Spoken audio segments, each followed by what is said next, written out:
Katika mito tulivu ya Afrika, kwenye nyasi ndefu zinazotikiswa polepole na upepo na chini ya kivuli cha miti mikubwa, kuna kiumbe ambacho hakihitaji sumu, hakihitaji kasi ya ajabu na wala hakihitaji kelele, lakini bado kinaweza kuua. Hakimbizi mawindo yake kwa mbio, hakishambulii kwa sumu, bali hukisubiri kisha hujikunja, na kinapokaza mwili wake hakuna kilicho hai kinachoweza kupumua tena. Kiumbe huyu ni nyoka. Huyu si nyoka wa kawaida. Huyu ni chatu, ama kwa wengi wanamuita simba kipoto. Fuatana nami kwenye simulizi ya nyoka ambaye kwa miongo mingi anaonekana mpole, lakini anatajwa kwa sauti ya chini, kwa heshima, kwa tahadhari na kwa hofu kubwa. Karibu The Storyside.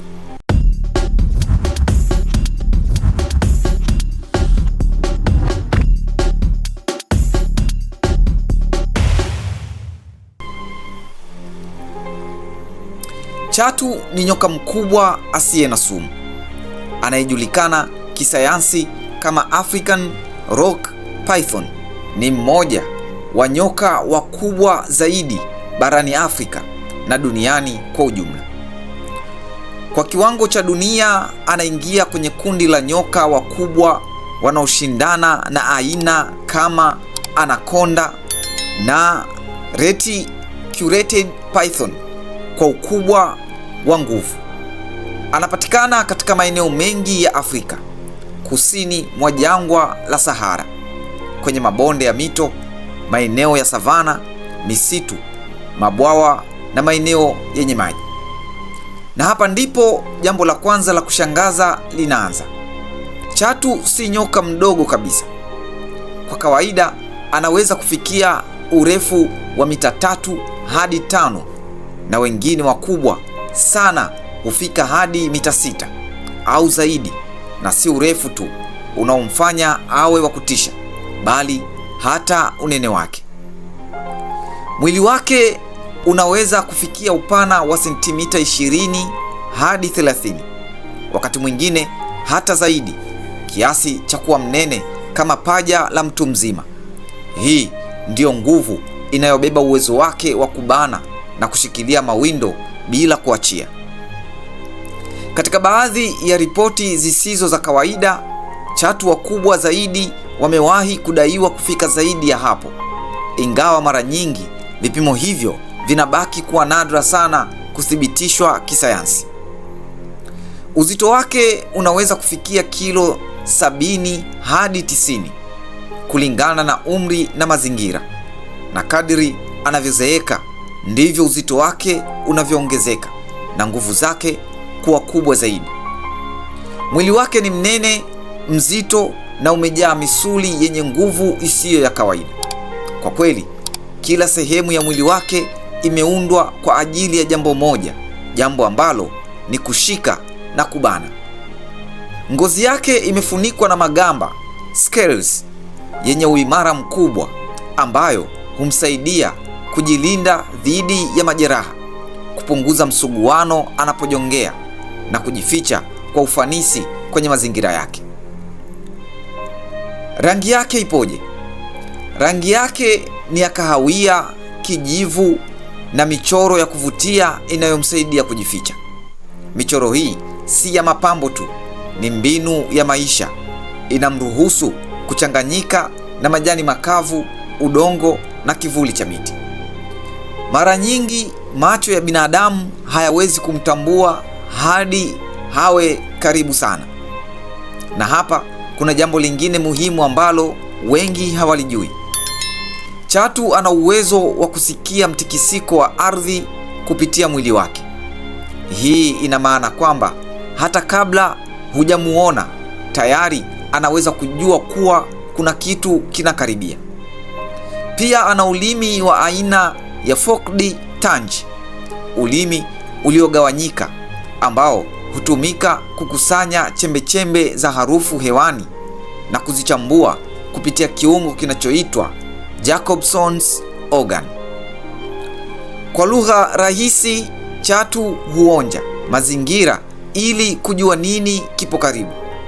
Ni mnyama ambaye ukimwangalia hauoni tu nyoka, unaona nguvu iliyojificha ndani ya utulivu. Chatu hapendi kelele, hapendi misongamano. Ni mnyama wa ukimya anayependelea mazingira yenye utulivu, kivuli na maficho ya kutosha. Lakini anaishi sehemu ambazo binadamu pia hupenda, karibu na maji, mashambani, maeneo yenye wanyama wadogo na hata karibu na makazi ya watu. Na hapa kuna sababu ya msingi sana. Haya yote ni maeneo yenye uhai mwingi. Karibu na maji kuna wanyama wanaokuja kunywa, kuna ndege wanaotua, kuna panya na viumbe wadogo wanaoishi. Mashambani kuna mifugo, kuna panya wanaovutiwa na mazao, na kuna harakati za mara kwa mara za viumbe hai. Kwa chatu, haya si maeneo ya binadamu tu. Haya ni maeneo ya chakula. Kwa nini? Kwa sababu hapo ndipo chakula chake kinapatikana.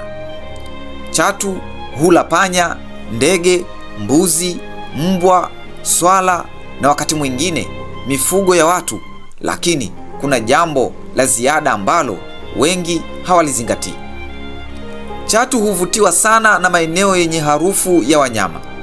Anaweza kufuatilia njia zinazotumiwa na mifugo, maeneo ya kunyweshea wanyama, au hata maeneo ya taka ambapo panya hukusanyika. Na kwa sababu ana subira kubwa sana, anaweza kuchagua eneo moja kisha akalifanya kuwa sehemu yake ya kudumu ya kuwinda. Hapa ndipo migongano huanza.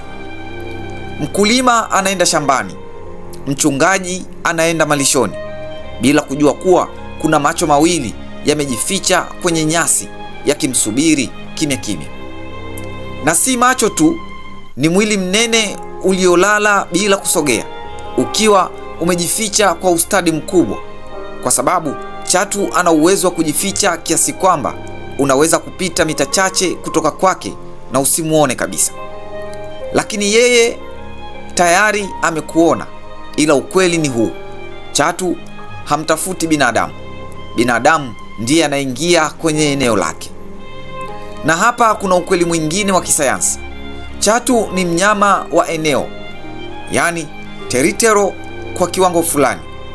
Anapopata sehemu yenye chakula, maficho na mazingira mazuri, anaweza kuirudia mara kwa mara. Hii ina maana kwamba kukutana na chatu si tukio la bahati mbaya kila wakati. Wakati mwingine ni matokeo ya watu kuingia mara kwa mara kwenye njia zake. Na pale anapohisi tishio au anapokuwa anawinda, ndipo hatari huanza. Kwa sababu katika akili ya chatu hakuna binadamu au mnyama. Akili umuongoza kuwa kuna kitu kinachosogea, kinachoweza kuwa chakula au kinachoweza kuwa tishio, na uamuzi kwake hufanyika ndani ya sekunde chache sana. Utofauti kati ya chatu na koboko: chatu hajongei kwa kasi na wala hana sumu. Kwa kawaida chatu hujongea kwa mwendo wa polepole, takriban kilomita 1 hadi 2 kwa saa. Lakini usidanganywe na utulivu huo, kwa sababu akiwa karibu na mawindo anaweza kusogea kwa ghafla kwa kasi ya kushangaza kwa umbali mfupi, na ndani ya sekunde chache kila kitu kinakuwa tayari kimebadilika. Hata ukimwangalia anapojongea, utaona mwendo wake ni wa taratibu, wa utulivu na usio na haraka. Lakini kile anachokosa kwenye kasi anakifidia kwa nguvu ya kutisha. Mwili wake ni mnene, mrefu na umejaa misuli yenye uwezo wa kubana kwa nguvu kubwa sana. Kwa ndani, mwili wake umeundwa na safu nyingi za misuli zinazofanya kazi kwa pamoja. Hii inampa uwezo wa kujikunja kwa nguvu kubwa, kushika mawindo bila kuteleza, na kuongeza presha hatua kwa hatua bila kupoteza nguvu. Ana meno makali yaliyopinda ndani, yaliyoundwa kushika mawindo, sio kukata. Meno haya yana kazi maalum sana ambayo ni kuhakikisha mawindo hayawezi kutoroka. Yakiingia ndani ya nyama hujikita kama ndoano, na kadiri mawindo yanapojaribu kujinasua ndivyo meno yanavyozidi kujishikiza. Lakini nguvu yake kubwa ni constriction, yani kukaba. Anapokamata mawindo hajiumizi wala hakimbii, bali hujizungusha kuzunguka mwili wa mawindo. Na hapa kuna jambo la kisayansi ambalo linaongeza uzito wake. Chatu habani tu mpaka mawindo yakose pumzi, bali pia hukatiza mzunguko wa damu. Kila pale mawindo yanapotoa pumzi, chatu hukaza zaidi, na presha hiyo huzuia damu kufika kwenye viungo muhimu, husababisha moyo kushindwa kusukuma damu vizuri, na ndani ya muda mfupi sana mwili wa mawindo huanza kushindwa kufanya kazi, mpaka pale anapohakikisha hakuna pumzi inayobaki. Na hata kabla pumzi haijaisha kabisa, moyo unaweza kuwa tayari umesimama. Hii ndiyo sababu chatu si lazima achukue muda mrefu kuua. Katika matukio mengi, kifo hutokea kwa haraka kuliko watu wengi wanavyodhani, kwa sababu tofauti na wanyama wanaopiga kelele wanaposhambulia, chatu hufanya kazi yake yote kimya kimya. Chatu si mwindaji wa kukimbizana, hapendi kufukuza, hapotezi nguvu zake kwa mbio zisizo na uhakika. Yeye ni mwindaji wa kusubiri, na hapa ndipo akili yake ya uwindaji inapokuwa ya ajabu zaidi. Anaweza kujificha kwenye maji, kujilaza kwenye nyasi, au kujikunja karibu na njia ya wanyama. Anaweza kuchagua maeneo kama njia za wanyama kwenda kunywa maji, njia zinazotumiwa mara kwa mara na mifugo, au sehemu ambazo mawindo hupita bila tahadhari. Na anaweza kusubiri kwa masaa au hata siku bila kusogea.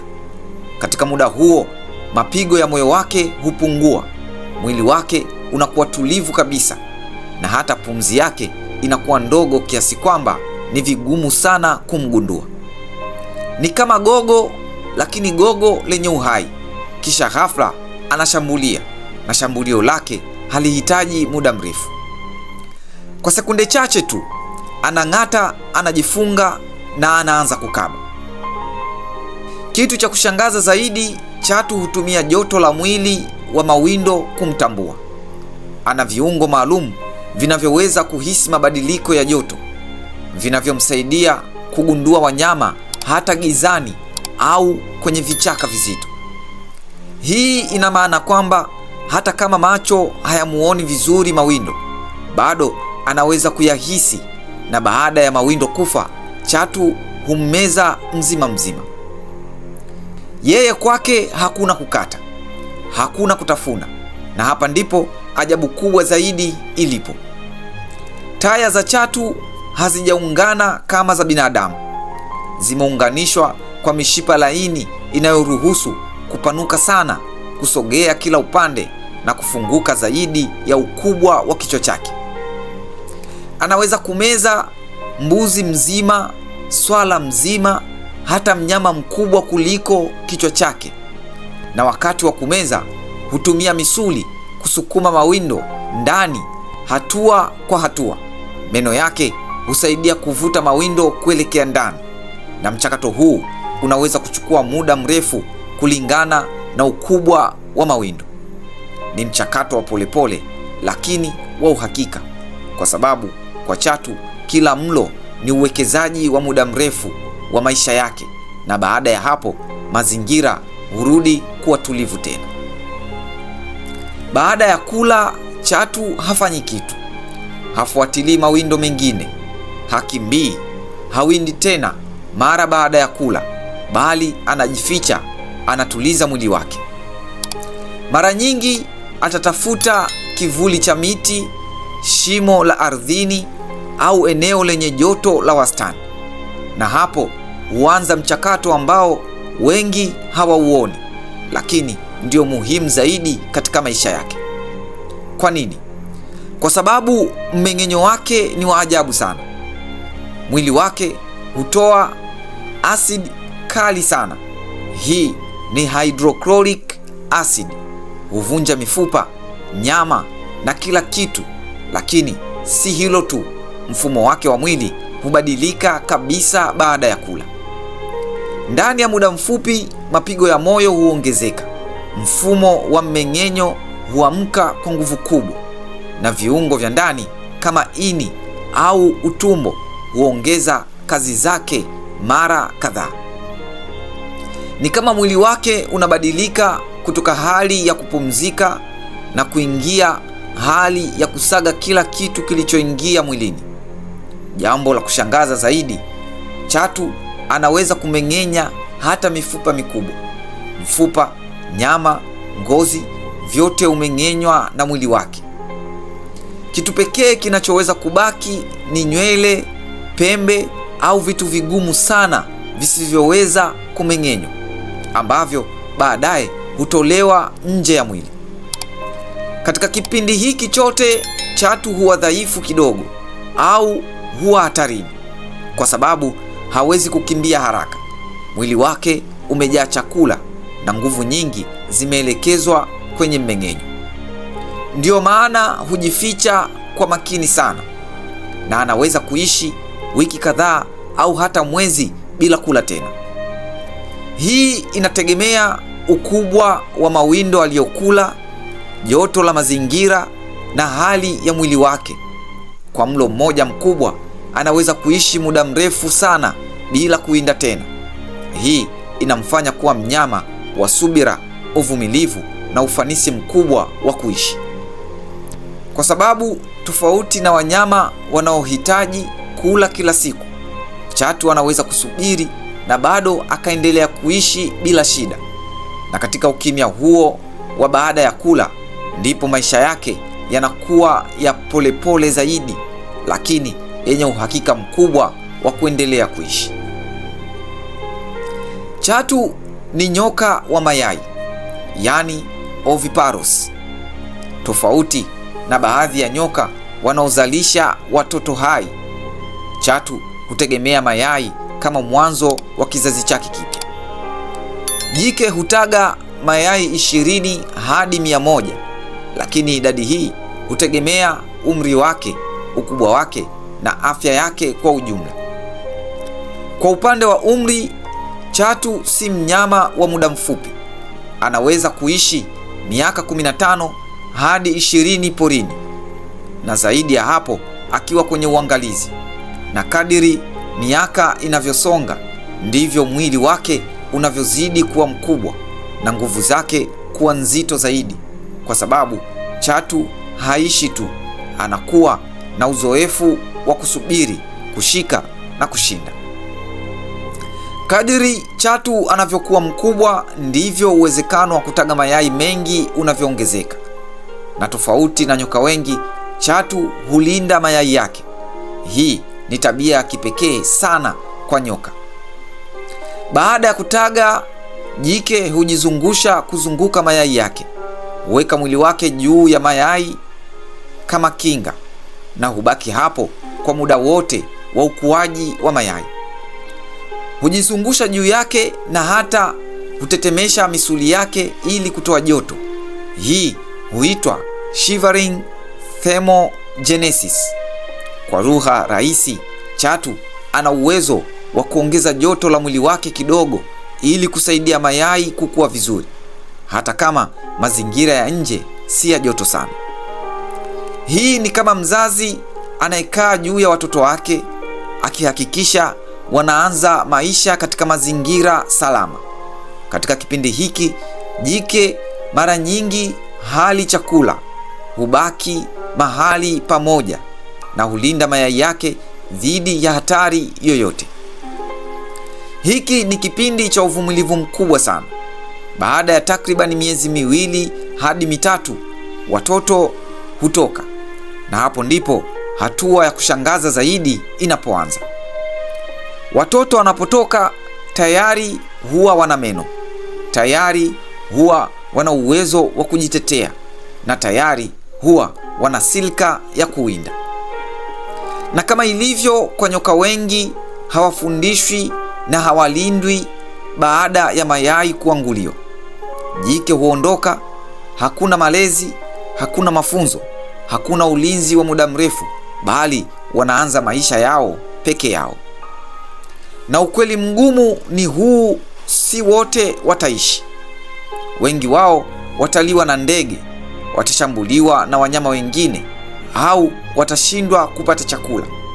Lakini wachache wanaonusurika ndio hukua na kuwa wale madubwana makubwa tunaowaona. Na hapo ndipo mzunguko wa maisha ya chatu unaendelea kimya kimya, lakini kwa uimara mkubwa wa asili. Kabla ya sayansi, kabla ya documentaries, chatu tayari alikuwa kwenye hadithi za watu wa Afrika. Hakujulikana kwa vitabu, hakusimuliwa kwa maandishi, alisimuliwa kwa sauti. Kutoka kwa wazee kwenda kwa watoto, kutoka kwa wachungaji kwenda kwa wasafiri wa njia za porini, na kila simulizi ilikuwa na kitu kimoja kinachofanana, ambacho ni tahadhari. Alihusishwa na nguvu, roho na wakati mwingine ulinzi wa maeneo. Katika baadhi ya jamii za Afrika Mashariki na Kati, chatu alionekana kama mlinzi wa mito au mabwawa. Wengine waliamini ana uhusiano na roho za mababu. Na katika baadhi ya hadithi, kuua chatu bila sababu kulionekana kama kuvunja mipaka ya asili. Katika baadhi ya jamii, chatu hakuuawa kirahisi, aliheshimiwa kama kiumbe wa nguvu ya asili. Watu walipoona chatu hawakurukia kumuua, hawakumsogelea kwa urahisi, walikaa mbali, walimtazama na mara nyingi walimwacha aende zake. Na hii haikuwa tu imani, ilikuwa ni kutokana na ukweli kuwa kukutana na chatu si jambo la kawaida, na kupona baada ya kushambuliwa si rahisi. Lakini pia kulikuwa na jambo lingine la ndani zaidi, ambalo ni uzoefu wa vizazi. Watu walijifunza kuhusu mahali chatu hupatikana, namna anavyosogea, na hatari ya kumkaribia bila tahadhari. Na maarifa hayo hayakuandikwa, yalihifadhiwa kwenye simulizi. Ndiyo maana hadi leo, hata bila elimu ya kisasa, mtu akisikia kuna chatu karibu, moyo hubadilika, mwili unachukua tahadhari, kwa sababu hofu hiyo si ya leo, ni hofu iliyorithiwa. Na labda hapa ndipo simulizi ya chatu inapokuwa nzito zaidi, kwa sababu yeye si tu mnyama wa mwituni, ni sehemu ya kumbukumbu ya Afrika yenyewe. Hebu fikiria, uko karibu na mto au unakata kuni porini. Upepo mdogo unapita, majani yanatikisika polepole, kuna sauti za mbali za ndege na ukimya wa kawaida wa asili. Kisha unaona kitu kama gogo, kitu kisichosogea, kilicholala kimya chini ya kivuli, lakini ghafla kinasogea, si kwa kasi, si kwa fujo, ni mwendo wa polepole, mzito lakini wenye uhakika. Mwili huo mkubwa mzito unaanza kujikunja polepole, na hapo ndipo akili yako inaanza kutambua hiki si kitu cha kawaida, ni kiumbe hai, na kabla hujafikiria vizuri umeangaliwa. Si kwa macho ya haraka, bali macho tulivu yasiyo na hofu, macho yanayokupima kwa sekunde hizo chache. Hakuna anayekimbia, ni wewe na yeye. Hapo hakuna kelele, hakuna onyo la wazi, hakuna mdomo unaofunguka kama koboko, na wala hakuna sauti ya tahadhari, ni ukimya tu. Kila sehemu ya mwili wake inaanza kuchukua nafasi yake polepole, kama kamba inayojikusanya kabla ya kuvutwa. Na hapo ndipo mwili wa binadamu unaanza kujibu. Mapigo ya moyo yanaongezeka, miguu inakuwa mizito, akili inajaribu kufanya maamuzi haraka, lakini muda ni mfupi sana, kwa sababu tofauti na wanyama wengine wanaotoa ishara kabla ya kushambulia, chatu hatoi onyo. Akiamua, anaweza kusogea kwa kasi ya kushangaza kwa umbali mfupi, na ndani ya sekunde chache tu kila kitu kinabadilika. Lakini hata kabla ya hatua hiyo, hofu tayari imeanza, kwa sababu kile unachokiona mbele yako si tu nyoka, bali ni nguvu tulivu inayoweza kugeuka hatari ndani ya sekunde chache. Chatu si muuaji wa kutafuta binadamu. Hakuja vijijini kwa chuki, hakuja mashambani kwa hasira, bali anaishi tu. Anatafuta chakula, anatafuta hifadhi, na anapokutana na binadamu mara nyingi ni kwa bahati mbaya. Lakini tofauti na nyoka wengine, yeye akishika haachi, na hapo ndipo hatari yake ilipo. Hatari ya nguvu ya kukata pumzi ya uhai. Na pengine ndiyo maana chatu si nyoka wa hofu ya ghafla tu, bali ni nyoka wa ukimya unaobeba mwisho wa pumzi. Je, unafahamu nini kuhusu chatu? Tuambie maoni yako kwenye comment. The Storyside tunakusimulia kila hadithi za Afrika na dunia kwa namna isiyosahaulika. Ni mahali ambapo tunafanya historia haiishi, bali inaishi kupitia simulizi zetu. Usisahau kusubscribe, kulike na kushare simulizi hii kwa wengine. Tuonane kwenye simulizi inayofuata hapa The Storyside.